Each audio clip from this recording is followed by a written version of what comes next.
Mr. Johnson, I understand you're going soon to Africa, I think. Yes, we're leaving Can't you again need next week. anybody? Well, we need them, and we're taking 5 with us this time, but of course we can't take any more. You see, all our men are trained men. So understand the sound camera, understand the whole art of photography. And you see, it's the first time we ever took anyone on our trips. Did you make the colors, too? Yes, we're going to get colors, we're going to get everything. Yeah. Well, Mrs. Johnson, Mrs. Johnson, how do you get along with the natives? Why, I speak their language, which is Swahili. And I really like the African natives. We've always found them very loyal. You have? Well, how about the food, Mrs. Johnson? I suppose you get a lot of wild game out there, don't you? Oh, yes. We have many varieties of partridge, guinea hen, and venison, and all kinds of delicious meat. Oh, you have? What a country, and no butcher bill. all righty, folks, let's go.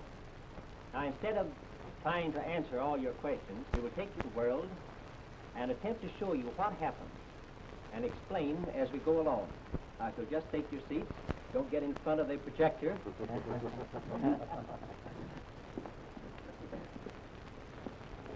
Darling, you're going to run 3 reels or 5?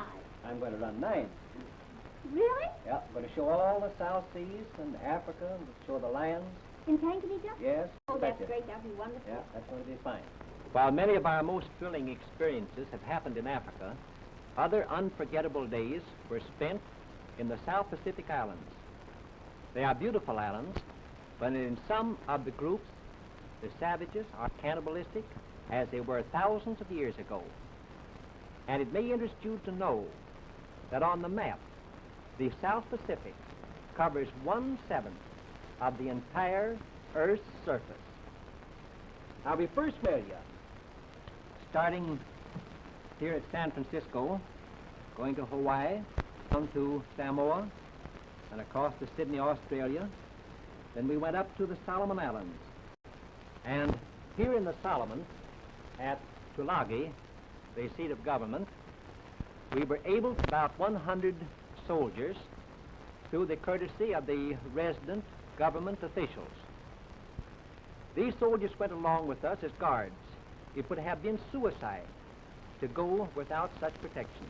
Yes, and it was almost suicide going with them. I'll say it was. Now, Osie, if you will go turn out the lights, Yes, sir. and perhaps if you turn on the radio, it will, perhaps the music will lull the pictures.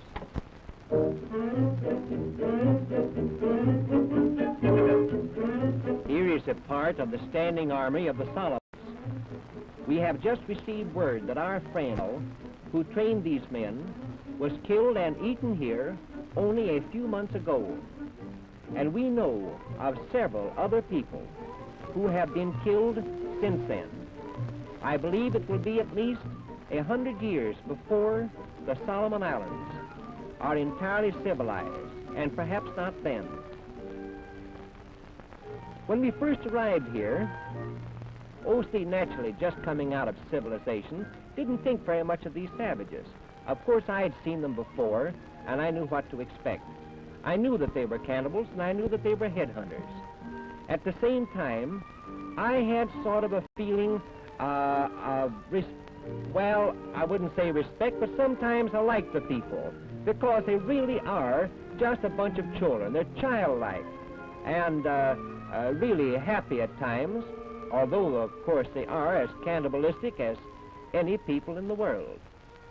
They have all kinds of peculiar ornaments in their noses and their ears, and some of them show that they've been in fights, although the cannibal is really never a hard fighter. He's a coward. Now, while we were here, we made arrangements with Mr. Markham, a trader, to use his schooner for trips into the outlying parts of the group. Now, the woman that you see in the picture, she's not a convict, although she is serving a life sentence. That's my wife, that's Osie. Well, we had a wonderful time sailing through these islands.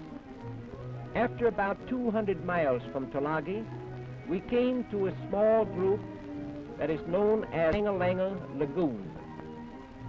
Here, there are about 100 manufactured islands. I think they're the most interesting islands I've ever seen, because they are composed of people who have been run off the larger islands in fights And because they had no place else to go, they would go out on the reefs and pick up stones and corals and shells and manufacture new islands. None of these islands are very large. Most generally you can walk around them in 10 or 15 minutes. And the people here live their entire lives on coconuts and fish, never tasting anything else, unless it might be that after a few years they become friendly with the people on the mainland again, and then of course in that case they would be allowed to go ashore and trade, because the mainland people naturally want fish. And the people who live on the mainland, naturally they can't go out on the salt water, or the people on the artificial islands would kill them. So sometimes they do form sort of a truce. Here's a boy getting coconuts for his lunch, perhaps. Notice the starfish in the bottom. You can see how clear the water is. These boys, when they go in after the starfish for Osie, of course Osie, she wanted to bring all of these things back with her. Why, they never go in head first. They always go in feet first, and they've got to be very careful the way they pick up the starfish, because if they're not careful, the tentacle will close on their hands and form a very ugly, painful wound. Now, most of the fish that these people eat are very tiny, so small that they're much smaller than whitebait. Millions and millions and millions of them can be seen in these canoes. And when the fish are eaten, they're dried, they're not cooked, they're placed in bags, and the bags are placed along the edge of the island. See them here on this picture? And I'll tell you, no one wants to go along the windward side of this island after the fish have been placed up there. Now, from the artificial islands, we sailed on to the coast of Maleta. I think this was one of the happiest times of our South Sea Island experiences. We sailed up this coast of this savage island. We then went ashore and made a permanent camp. But before going ashore, we would see smoke arising all along the coast from the villages, telling one another that we were coming. Here's, you see, a head house and also a canoe house in one. You see, they keep all the skulls of their enemies. The canoes that these people use are the best I have seen in the South Pacific. They are inlaid with mother of pearl, and they are really very staunch vessels, although perhaps this would not look to be very staunch to you, but these people will sometimes make raids 100 miles away from their own home, making raids on other tribes. Now, this picture shows a real war canoe. You know, sometimes you get used to seeing pictures of canoes with savages, and people call them war canoes when they're not. But this picture does show a real war canoe. Of the Luanua Lagoon is tattooed. Every inch of the body is tattooed. But of course these pictures do not pick it up very well, because the pigment is almost exactly the same color as the skin of the natives. Here's the Devil house. Inside the Devil house are to be found the devil. Here you see Tyler. Now, Tyler is the chief of the Devil men, and he's a dandy old fella. And if he's a representative of the devil must be a pretty nice fella, because Tyler was. We liked him very much. This is Tyler's son. Notice that head of hair. Naturally curly. Any woman in the world would be proud to have this head of hair, especially now in the days of short hair. This is Tyler's home, and also the home of the other Devil men. It's set in the deep coconut groves, quite a distance from the rest of the village. And here are the 8 Devil men. Now, while we were here, they had one of their Devil ceremonies. Before it started, wreaths were placed in front of every house to keep the devils from getting inside. Then the devils were taken out of the houses and taken down to the beach and allowed to look at the ocean, after which they were carried through the village.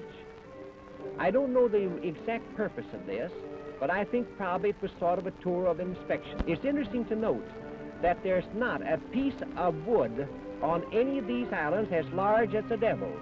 And the Devils are now very old. They must have been much larger at one time. We don't know where the trees could have come from. That is where they got the wood to have carved these big Devils. Now, after they'd gone through their tour of inspection, they were placed in front of the Devil house and left there for 1 week. During this time, conch shells were blown day and night. Also a part of their ceremony that we never exactly understood. Then the girls were taken out and marched through the villages. These girls were also marched in front of the Devils. They were covered with an oil made of coconut oil. And the Devils would say or tell the Devil men in some language we never knew exactly how it was done, whether the girls could be married or not. Now notice this girl is being stopped, and the Devil men scraped some of the coconut oil off her back. And they placed this oil in front of these wooden images. And then the wooden images, by some means, say whether the girls can be married during the following year. Now they're bringing in the coconuts from the sacred Coconut Island. This is sort of a holy week. During this week, the natives must eat only coconuts from this one island.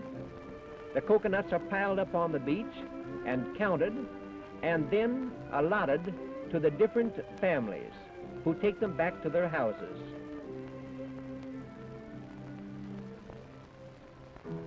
The festivities conclude with a dance. I want you to notice how serious these people are. They do everything seriously. You see, what they're trying to do is to keep the devil in good humor. And by the way, these people do not have a good God. They only have devils. Their idea is, if they can keep the devils in good humor, well, everything's going to be all right. And so what is the use of having a good God? This dance started late in the evening, and in the morning when we awoke, it was still going on. While we were here, one of the natives died, and he was buried in a very small grave. After the grave was covered over, one of the Devil men came up with a coconut leaf and placed it over the grave. And then he made another wreath. Now these people seem to have a great respect for a wreath placed over. The cemetery here is extremely interesting. For one reason, is almost as white as sugar. And here we saw an interesting ceremony. Whenever one of the Luanua people die, one member of the family must mourn over the grave for a period of from 6 months to 10 years. The time is allotted by the Devil men. I don't know just how they fix this time. Here's one of the mourners. He cannot leave here. He cannot go home to eat or sleep. He must stay here during the entire time that he must mourn over this grave. To the Solomon Islands. There we secured fresh supplies and returned to the island of Malakula, and then continued our way on down to the New Hebrides Island. Now, we'd heard of an island down here where the people were headhunters on the island of Malakula, and we wanted to find out if such a thing as headhunting really did exist. And so we made the trip. We had to go about 1,700 miles before we reached Malakula. Do you remember when we were married and Martin took me down to that awful country? And it was our first trip, really our honeymoon trip. I'll never forget it. And you know, we had so many hardships that I just felt that if we ever got back alive, that all I'd want would be a real home. And so far, all that Martin has given me has been a mud hut in the South Seas and a tent in Africa.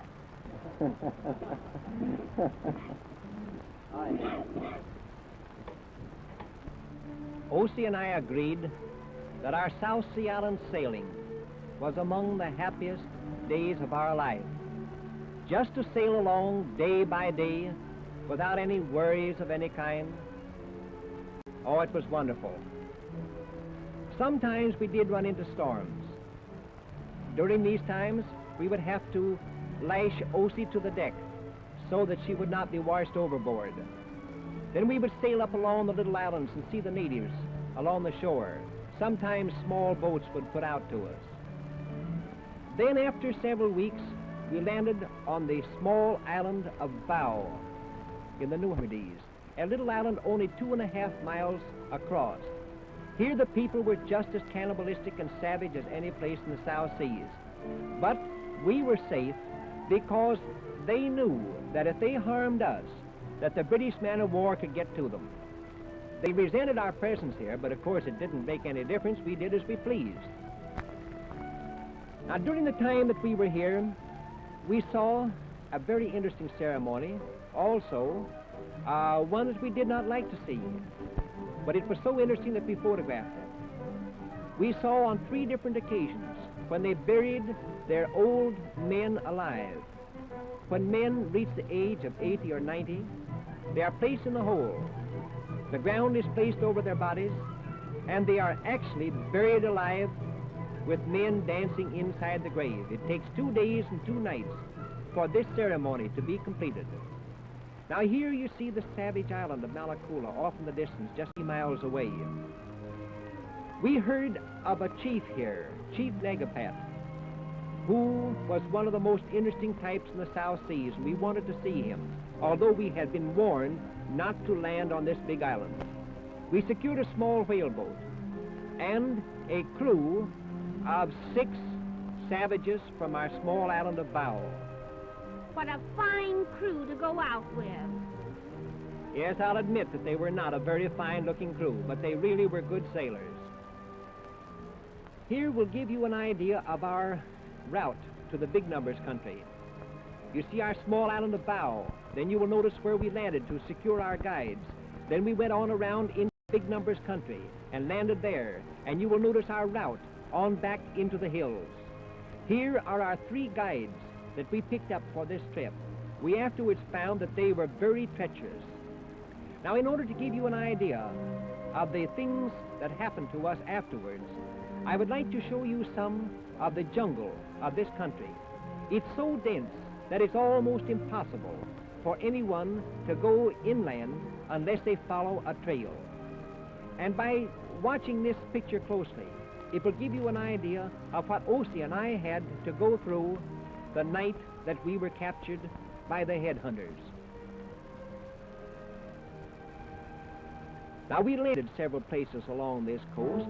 We would see interesting villages, and in one place we found the people were what Osie called monkey people, because these people lived and spent almost their entire lives up in the trees.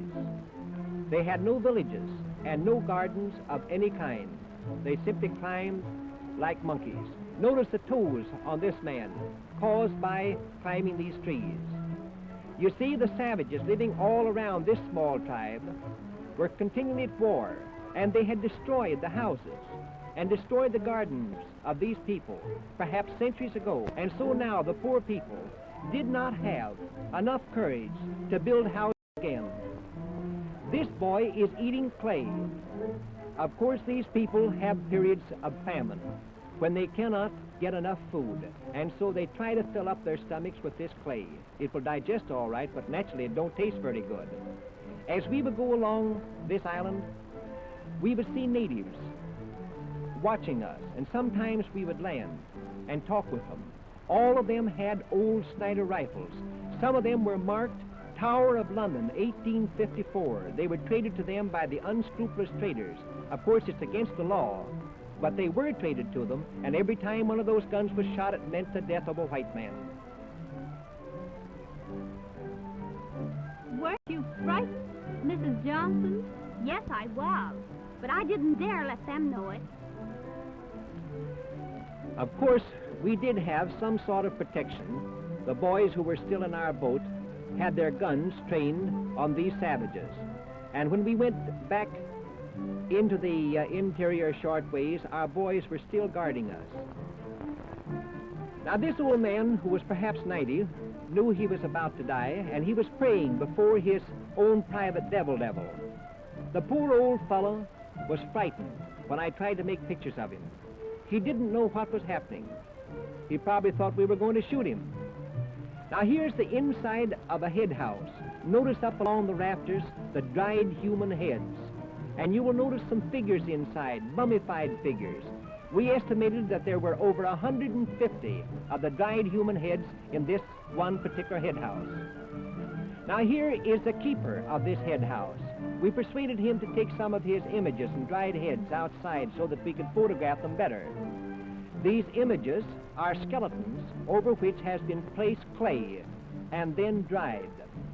These human heads are real human heads. All of these people along this coast are headhunters. They kill their enemies and save the heads and cure them. No, this man's not talking or into a microphone. He's playing a little dirge to his own favorite head. These people have a very interesting way in curing these heads. They will first place them in salt water and then place them over the fire and smoke them, very much the same as we would a ham. They have to do this about every 3 or 4 months, or the heads will spoil. This man was very proud of his art. He told me that he was the best head dryer in all of the South Sea Islands. He said that there was no one who could approach his art in this work.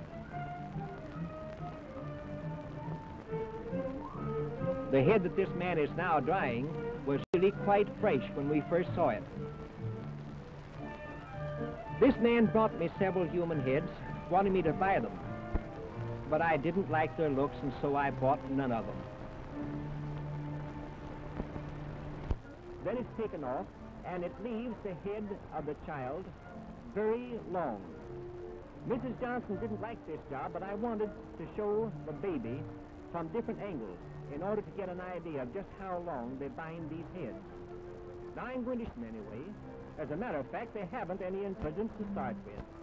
Although up to the time that these people die, their heads are always long. Some of these old people here were quite good-natured. Mrs. Johnson called this fella Santa Claus. Now, from here we kept on sailing until we reached Big Numbers Bay, our objective, and the place that we had wanted to see for many years. As we came up to the beach, there were only a few savages there. One of them, who could speak a little Bateslamere English, came to Mrs. Johnson and said, "Belly belong me, he walk about too much," which meant he had the stomach ache. And so I went back to the boat, and out of the medicine chest, I secured a bottle of cascara pills. And I poured out a handful and told him to take one each time the sun went on, but he made a mistake and he didn't understand me and took the whole bunch at one time. Now, while we were here on the beach, some of the natives were eating meat. Mrs. Johnson didn't like this very well because she said it might be human flesh. I gave some of the natives cigarettes to smoke. Some of them knew what they were for, others didn't. One tried to eat the cigarette. He thought it was food.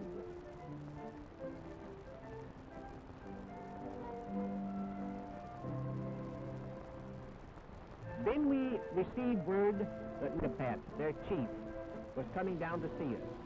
And out of the bush, there came the finest specimen of a savage that we had ever seen. He and his bodyguard and some of his children. Negapat had the most powerful face I've ever seen on a savage. There was not a blemish on his body. His eyes looked just like the eyes of a wild animal. You could hardly see the pupils. They were so bloodshot. In his teeth, these belts are what they use to bind up the stomach when they're hungry. Notice this fellow here. He looks like there ever was a cross between the ape and man. It must have been this fellow. As I was telling you about these belts, these people do not know how to conserve food. To stop up the nostrils to such an extent that when they breathe, they sound like a peanut stand, whistling.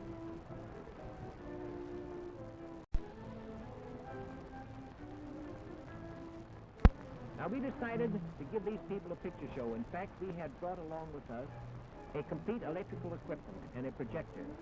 And that night, we set up the screen and got everything ready. And I showed them 5 reels of moving pictures. And it was certainly interesting to watch their faces.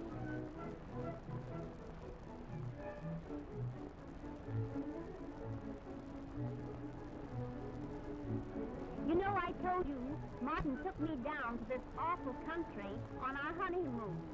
Now I know why he did it. He knew that I wouldn't leave him among all these awful people. You see, these savages were so happy, and we were so interested in watching them, that we forgot to be afraid. We did not know how dangerous until the next day. Here's Mrs. Johnson and Negapat.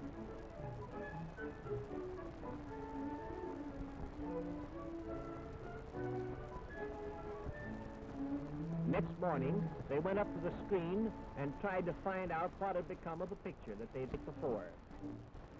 I forgot to tell you this here. We had already made arrangements for them before we left Bow. They had 15 black sailors, all of them armed. And with these 2 friends and the sailors, we set out for the interior of Malakula. We wanted to see Negapat's village and see more of his people. We also wanted to see the women, but they kept the women out of sight. For the 4 miles, it was fairly easy going, and everything looked bright and cheerful. It was a wonderful day.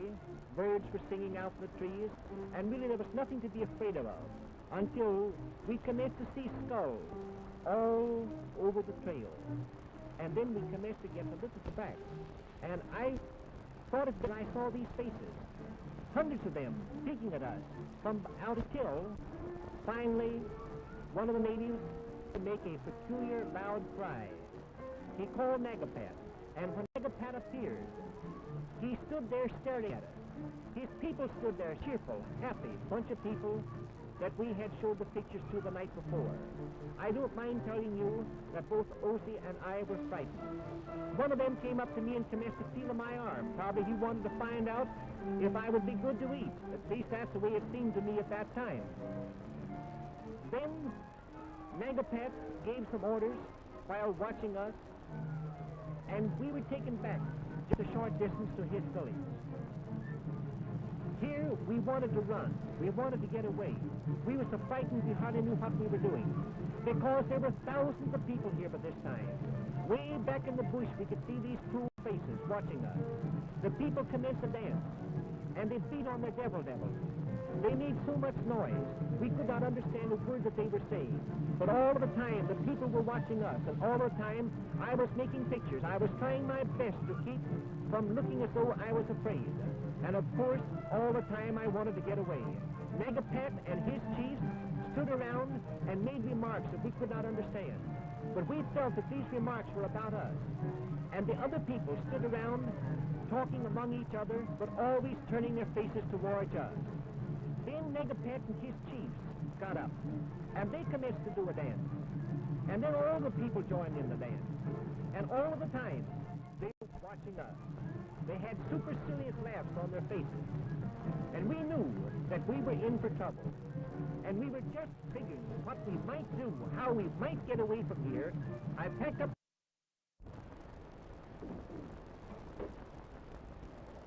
My, what an exciting place for the films you are now. Well, there's the reason. I'm sorry I can't show you more of this, but right here they seized us.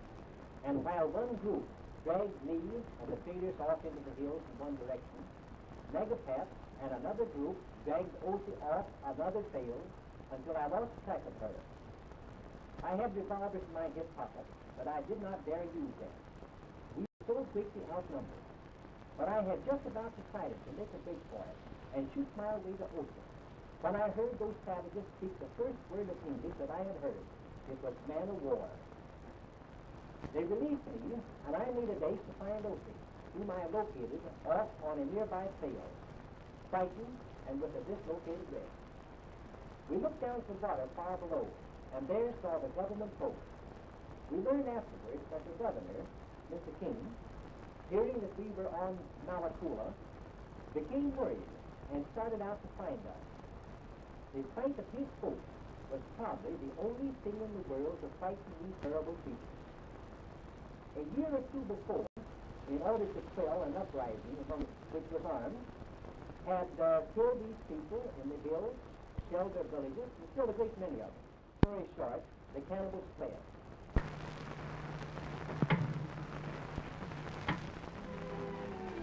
Arriving at Alexandria in northern Egypt, we went up to Cairo, then continued on up to Khartoum, and then on up the Nile to Rijab, then across the Congo to the place where we photographed the pygmies, then the white rhino, then on to Diab, Lake Albert, then to the Victoria Nile, then down to Nairobi, and then down into the lion country in Tanganyika. Khartoum, we were joined by Mr. George Eastman and Al Kaiser, Dr. Al Kaiser. There were just the four of us on board this little boat, the Dal. The first 6 or 7 or 8 days from Khartoum, we were going through just ordinary Egyptian scenery. There's Mr. Eastman and Ossie and Dr. Kaiser.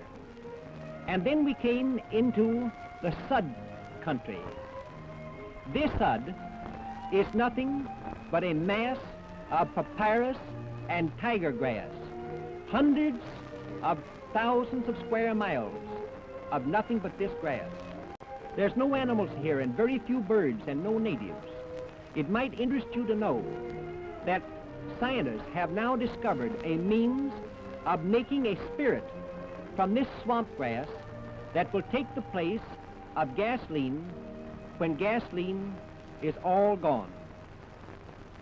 From the Sud, we continued on up the Nile until we came into the country of the Dinkas tribe, a very degenerate tribe, one of the lowest types of people in Africa, and most uninteresting. They had no gardens, they did nothing of any interest, and when we'd passed through them, and came to the small settlement of Rijab, where I photographed a few of the types of people. This girl has a new type of a lipstick. It's made out of glass. Here we would see the girls go in and wash their bodies in the Nile, and then take their water bottles out and get water that they would take back to drink in their camp. We continued on until we arrived at Ye, a sleeping sickness headquarter. Here we saw them examining the natives' horses. It may interest you to know that sleeping sickness is now a 100% cure if it's caught in time.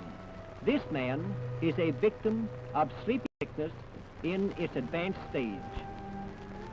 We then took Mr. Eastman back as far as Rijab, and he continued back to Khartoum on the Dal, while Ossie and I went back into the Congo. Here's our safari. These boxes contain food, ammunition, photographic material, tents, and such things as that. When we arrived in the north end of the Atura forest, we found that we had a large safari of women going along with us as well as our porters. And here we first saw the little pygmy people. At first these people were very shy. I don't think that they were exactly afraid of us, but they were afraid of our cameras. They probably thought that they were some new sort of gun that might go off almost any moment. You have perhaps noticed that Ossie is very small, much smaller than the average woman. It will give you an idea of the size of these pygmy people by comparing these pygmy women with her. You will notice the clothing that these two women are wearing.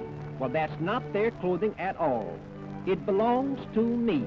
You see, these people don't wear any clothing, and so I had to dress them in order that I could make pictures that I could show you.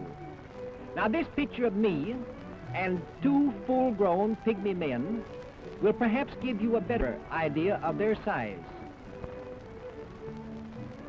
You will notice that the little man on my right has only one eye. I think he must have had an accident at some time or another, because we found the pygmies to be very free from disease, especially skin diseases.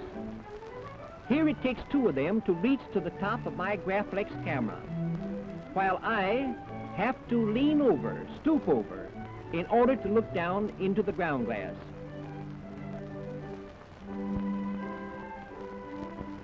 I've turned on the light in this flashlight so they can see it. But it's daytime, and of course they cannot see it very well. But that night, I turned on the light in the forest, and they could see it way back among the trees, and they thought it was wonderful. And in the next 2 or 3 nights, they burned out every battery I had. As you will notice in this picture, I would perhaps make a very good orchestra leader. Now, their dances don't amount to anything. They simply hop up and down this way for hours at a time. And there's no rhyme nor reason to their dances, and almost no rhythm. I cannot understand why they enjoy these dances, but they must, because they will keep up this dance for hours at a time. When I first saw this dance, I thought it might have been the origin of the Black Bottom.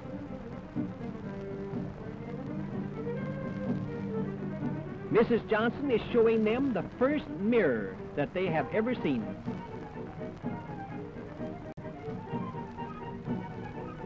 Now, this man is singing, although you would not think so if you could hear him. Actually, the noise that they make when they think they are singing is terrible. These people would come around our camp, and they would beg for everything they would see. They wanted one of my moving picture cameras. It cost me over $5,000. They did not know why they wanted it, but they saw me playing with it every day, and they thought it must be something pretty nice. I gave them some glass jars, and some cups, and some rice and salt and things of that sort. You see, there's no salt found in the Congo, and they're very glad to get it. Well, one day, I noticed that they were taking very good care of their little chief, feeding him on the rice that I gave them. So I moved up close with my cameras and made this picture. He had 5 wives waiting on him. Although why any man should want 5 wives is more than I can understand. But they certainly did give him wonderful service.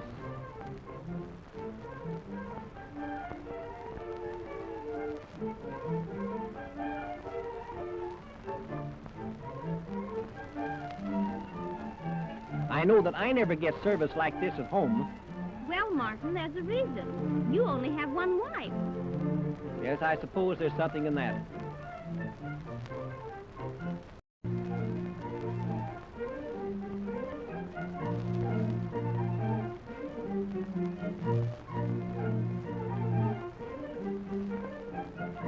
Just notice the haircut. It seemed as though every one of these people had a different idea for a haircut. Now, I tried to get this little woman to sing for me, and she started out all right. Then she broke into a silly laugh and could not continue her song.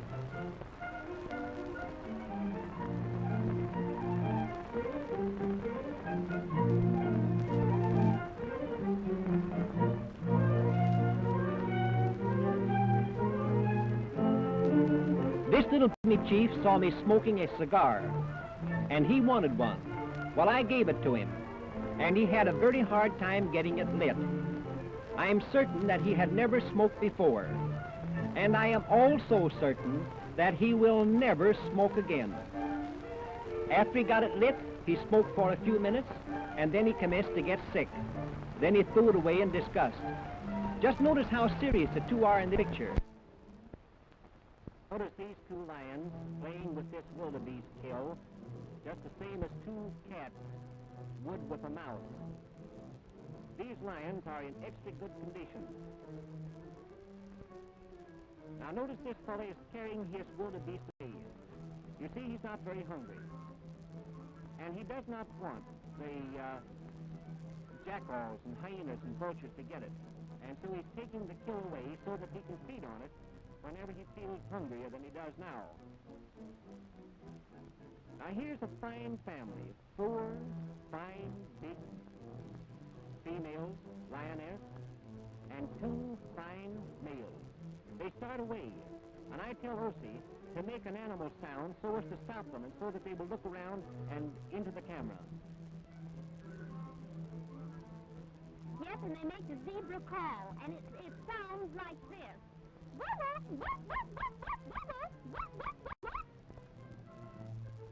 They all went away. One of them, one of the big males, and 3 young females stayed with the zebra that we killed for them. And then the big fella came back. But they didn't want him there. And then a fight started. The big fella was chased away, while the others remained with the kill. And then the big fella walked away in disgust. He was trying to seem as though that he had not been licked, but his feelings were certainly hurt. He walked away into the grass and lay down with his feet up in the air. And then when Ossie whistled at him, he turned around and looked at us, although he was trying to seem as though he was not self-conscious. Now here's a nice lion, sunning itself on a large rock. I threw a piece of wood at it, trying to make it move or stand up. But he was so well-fed and so contented that he did not want to move.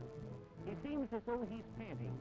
I don't think it's very hot here, but it's simply the fact that lions perspire through the mouth, and it makes them seem as though they're hot. Now here's an interesting situation. One day, Ossie and I were photographing what we thought were 4 or 5 or 6 lions. And then after about 5 minutes, we noticed that there were others in the grass. And then, in about 10 minutes, we counted and found that there were 28 lions all about us. Of course, we could not photograph them all at one time, because they were in different directions, and many of them were laying down in the grass so far that we could only see the tips of their ears. You know, it's an interesting fact that a lion can hide in grass that's only about 1 foot high. He often does when he's after game. I want you to notice the expressions on these lions, how curious they are. At one time, Ossie and I started to back away, and they came fine display of muscles, a big, fine beast. I think he might have come for us if we had kept after him very long. Notice he's not looking very cheerful. Now here's one of my favorite pictures. It looks as though it was made in a wheat field. The grass is dead about a month after the rains have stopped. The picture was made about 6 o'clock in the evening, just before the sun went down. That's the reason why we have this fine studio light on this lion. Now here's a very fine fellow. There's a young female lying in the grass at his feet. It's very seldom that we ever find a lion with as fine a mane as this one. That's because nearly all of the grass and the trees and the shrubs have burrs and thorns, and so that they get in the lion's mane. And then the lions go lay down a tree and try to comb them out with their claws. And they leave behind bunches of mane. And for that reason, we never see lions with as fine a mane out in the wild as you do in a zoo. But as I said, this is one of the finest looking lions that we have ever seen. And I'll leave it to you if he is not a beauty.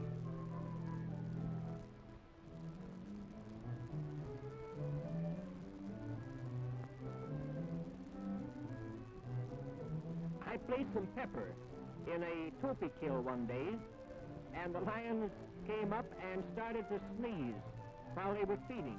You would think that they would leave the kill alone after that, but they seemed to like the pepper. Just notice there's silly expressions on this lion's face. I rather believe he likes pepper. Probably good seasoning for him.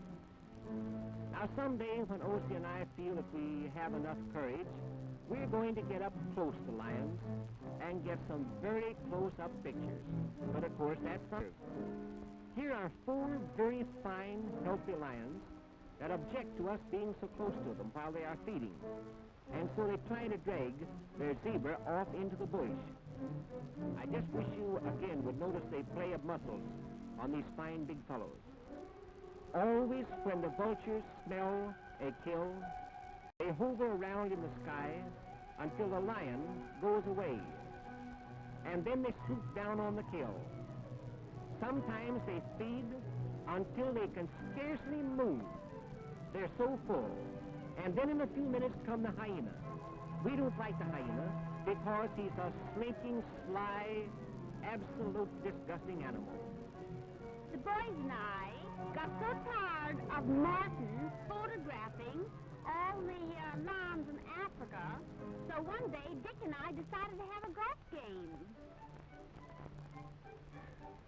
Now, isn't this just like a woman for you? Stops right in the middle of an important golf game to powder her nose.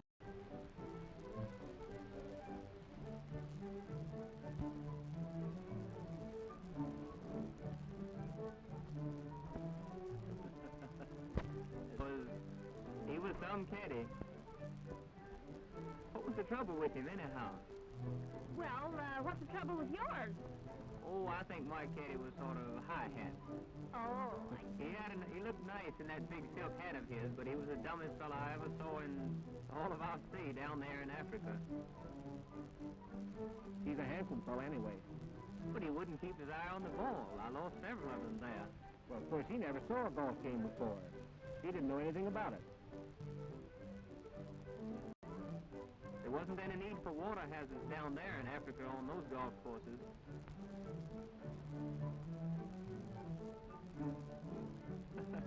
The Lions didn't go in for golf. They didn't seem to like it much.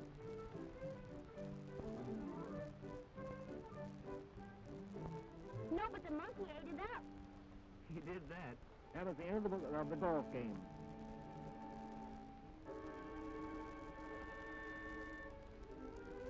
Now, Ossie and I never shoot unless we absolutely have to. We try our best to keep from shooting because you cannot shoot and make pictures at the same time. But sometimes we have to. During the time that we were down here in Tanganyika, we had to shoot 3 lions out of the 600 that we photographed. One day Ossie was fishing, and she heard a growl behind her. She grabbed her gun and top of the bank, and there was a lion lashing his tail and refusing to go away. And it looked dangerous for a little bit. Oh, I was so frightened this day. You notice how he does not want to go away. He perhaps wants to come down to drink. But I said to myself, if he comes a little bit closer, he'll get it, you'll get it.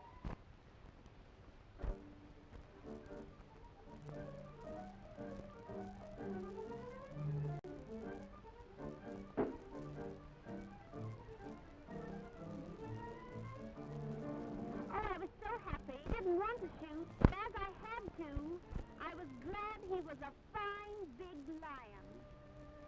Well, after 5 weeks with these fine Boy Scouts, we took the back trail to Nairobi.